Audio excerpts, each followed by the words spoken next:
Hello everybody, it's Stephen the Old World Gamer, and today I'm going to show you how to install a basic Bukkit server on a Windows computer. There's not too much work to this, and the reason I'm doing this is for a new series that I'm going to be pursuing on my channel as well. So this is the premise for this, but anyways, starting off we're going to go to dl.bukkit.org. You can find that down in the description as well if you have trouble typing it in or whatever.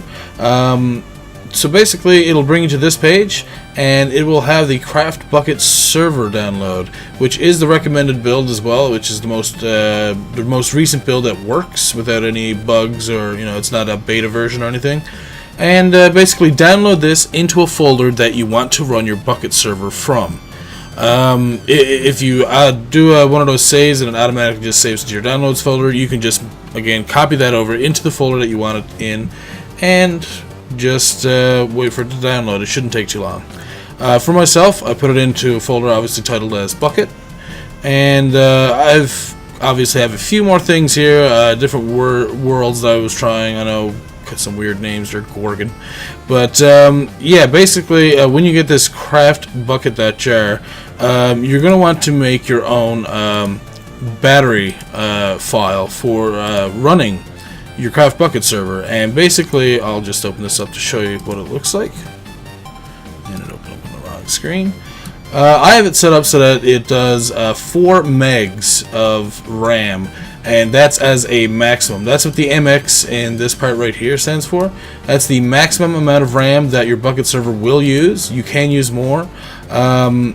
Right now, as far as I can see, craftbukkit doesn't really use too much of your RAM anyways. It's very good for running a server, and the plugins run quite well on it. I'm pretty happy with it so far. But basically, yeah, you're going to want to open up a notepad and type in Java space a hyphen with a capital X, a small m, a small x, and the amount of RAM that you want. So if you have a small system with 3 gigabytes of RAM or less, which is an x86 system, you're going to want to put it on only 1024.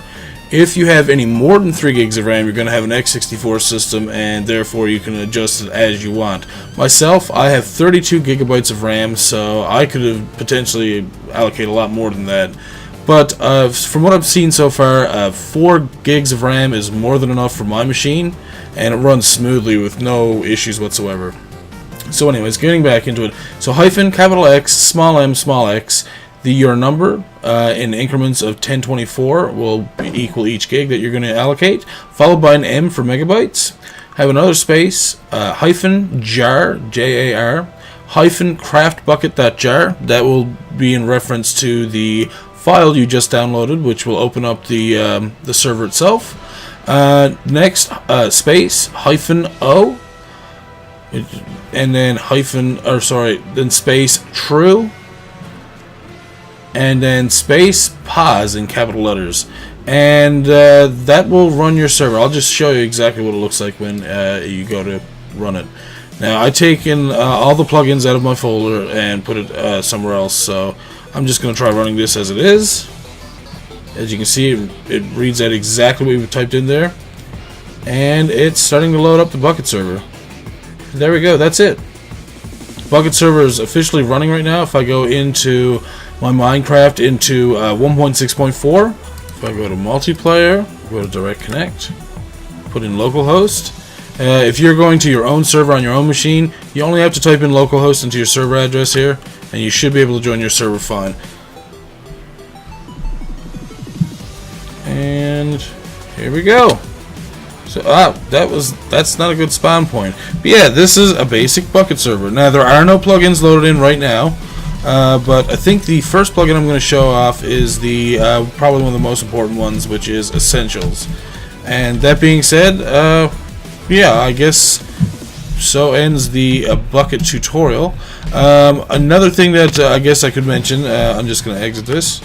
Another thing I could mention is that if you go into the Bukkit server folder itself, you'll still have a lot of the same things that you'd see, like this is world. I think it actually loaded up a different world that I had there, but anyways, there's a server properties. You can change that, which will allow you to change different parts of the Bukkit server itself. such as, do you want to announce player achievements? Do you want to allow flight? What's the name of the level? Do you want to put in nether, etc., etc., all that good stuff. So it's the same thing as any other server. You can go in here and change these as you like and how it fits into the server that you want to have for your Bukkit server. But that's pretty much it. So like I said, very basic, very easy to maintain a Bukkit server, and like I said, it's very little wear on your system as well. It's much nicer than a regular server, and it's even more nice. It's way nicer than a Forge server. Believe me, I've had more than my fair share. Anyways, that's it for the tutorial. As always, thank you all for watching. I'm Stefan, the Old World Gamer, and hopefully next time I will be seeing you guys for a plugin review. See ya.